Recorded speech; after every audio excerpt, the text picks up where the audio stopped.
достар, түрме, абақты түзеу мекемесі, темір тор, қалай атасақ та мағынасы еш өзгермейтін жер. Адамның белгілі бір жағдайлардың салдарынан оны қауіпті қылықтарын одан ары өрістетпеу және жазасын өтеу мақсатымен оны басқа адамдардан және қоғамнан оқшаулатып қалпына келтіру орны болып келеді. Кез келген қылмыс өзінің ауырлығына байланысты жазаланады. Солай біреуге жаза ретінде бірнеше тәулік берілсе, басқасына 10 шақты жылдар берілуі мүмкін. Адам баласы өмір сүруге қандай құштар болса, бостандықта болуға да сондай құштар. Сондықтан өз жазасын өтемей түрмеден қашып жатқан жандар да кездеседі. Сіздермен бірге Базыл арнасы. Бүгін біз камераға түсіп қалған түрмеден қашу сәттерін көрсететін боламыз.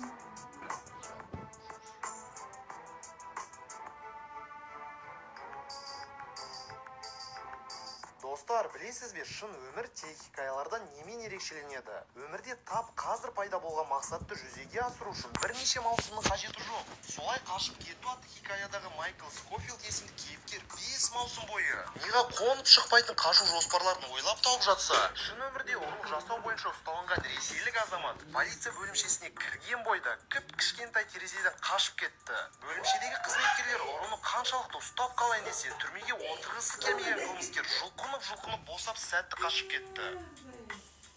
Қалай сәтті, сәл шалбар шешіліп кеткен болмаса, бәрі сәтті болған сияқты. Білмеймін, осы шешіліп кеткен шалбарды түземей сол бойы түсіп кеткен киіммен қашқан үшін бе, ұры тез арада ғана ұсталынды.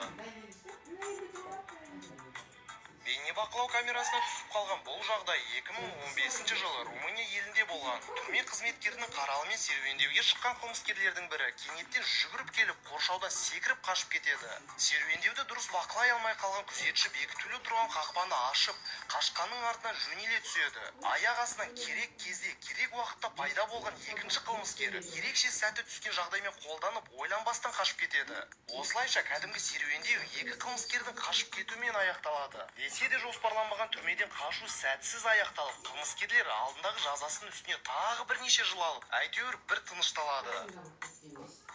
Жаңа Орлеанда Тори Смит есімді әйел өзінің кездесіп жүрген жігітін ұрып тастауы бойынша шағым түскеннен кейін жергілікті түрмеге түседі. Жұмысқа кірген офицерлердің бірі ақылсыздық танытып, кіреберіс және ішкі есіктерді құлыптап жаппай, оны ашық күйінде қалдырып кетеді. Тори болса көзінің қырымен бұның бәрін байқап, дәретханаға сұранып, ашық қалған есіктерден өтіп, аулаға жүгіріп шығып, қашадан секіріп қашып кетеді. Бар жоғы бірнеше минутта ғана қашып үлгерген Тори дәл солай тез-ақ ұсталынып қалады. Канаданың Сан-Жермен қаласындағы түрмедегі бейнебақылау камерасына кәдімгі боевик фильмдеріндегідей қашу сәті түсіп қалды. Бенджамин Юдон Барбо мен Дэнни Провансальды алып кету үшін арнайы тікұшақ ұшып келді. Бұл қашудың жақсы жоспарланғаны соншалық, күзетшілердің біреуі де болып жатқан жағдайды байқамай қалған. Болды, тікұшақ келді, енді барлығы артта қалды деп ойлап жатқан қылмыскерлер бір затты ескермеген сияқты. Бұл кино емес, түсірілген қанатты ұстап, бірден өрмелеп шығып кету әр адамның қолынан келмейді. Біреу шығып кеткенімен екіншісіне шығуға әлі жетпей қалды. Ұшқыштар мен достар қаншалықты оған көмектескенімен жөнді тартылып, не ұсталып алмаған жігіт бар күшін жұмсап шаршап қалды. Ақыры екеуі қатты ілініп тікұшақпен ұшып кетті. Бірақ бүгінгі видеомыздағы басты қылмыскерлер сияқты олар да тез арада ұсталынды. Дерек Эстел түрмеден қашуды тоқтатпайтын адам. Ол қарулы шабуыл мен ұрлық үшін сотталып темір тордың артына жөнелтілді. Бірақ жасалған істері үшін жазасын өтеуді көтергісі келмей, түрмеден бір емес 3 рет қашқан екен. Тек 3-ші реттен қашу ойлағандай шықты. Телефонмен сөйлесіп отырған Дерек уақытты күтіп алып, кішкентай терезеден атып шығып, далада күтіп отырған анасының көлігіне отырып қашып кетті. Қайта шыққанда шалбары шешіп кетпеген. Бар жоғы 1-2 күн. Дерек өз анасы мен полиция қызметкерлеріне ұсталынды.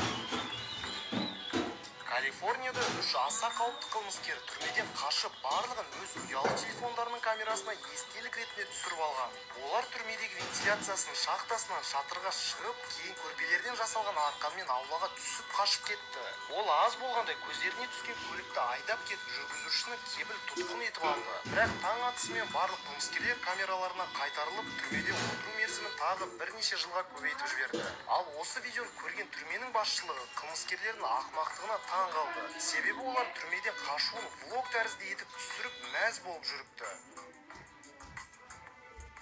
Бірінші орын қашудың шебері Мексикада номер бірінші есірткі бароны саналатын Хоакин Гусман. Қортық лақап атымен белгілі қылмыскерді соңғы рет аса қатаң тәртіпті абақтының жуынатын бөлмесінде көрген. Ол 2015 жылы жазда өз отырған түрме камерасының астынан жерді үңгіп қазып қашып кеткен. Оған қашуға көмектескен адамдар баронға үңгірді ішіне керемет етіп дайындап берген екен. Жарықтан бастап баспалдақтар мен мотоциклге дейін дайындап қойыпты. Сондай-ақ Мексикада барон қонатын үйлердің барлық жерлерінде осындай туннельдер бар екен. Керек болса өз үйінен осы аймақтың басқа жеріне бір-ақ шығады. Айта кетейік, есірткі бароны 1993 жылы қамауға алынып, 20 жылға бас бостандығынан айырылған болатын. Алайда 80-ге жуық адамның қатысуымен ол 2001 жылы абақтыдан қашып кетеді. 2014 жылдың ақпанында Мексика мен Америка құрама штаттарынан арнайы қызмет өкілдері бірге операция жүргізіп, қортықты екінші рет тұтқынға алыпты. Негізі Хоакин Гусман әлемдегі ең қауіпті қылмыскерлердің бірі болып саналады. Оның ұйымы Америка құрама штаттарына сырттан келетін есірткінің 1/3 бөлігін жеткізіп отырады. Ал атақты Forbes журналы мексикандық қортықтың мал мүлкін бірнеше миллиард долларға бағалап отыр. Достар, әдеттегідей видео соңындағы түйінді бір-екі ауыз сөзбен айтып кетейін. Түрмеден қашпас үшін ол жерге түспеңіз. Жай ғана қылмыспен қандай да бір бұзақылыққа жоламаңыз. Бүгінгі видеомызға лайк басып, көрсетілген түрмедегі қашу сәттері жайлы өз ойларыңызды жазып кетіңіз. Біз барлық пікірлерді оқимыз. Ал егер сіз бүгін палаталарыңызды бірінші рет көріп отырсаңыз,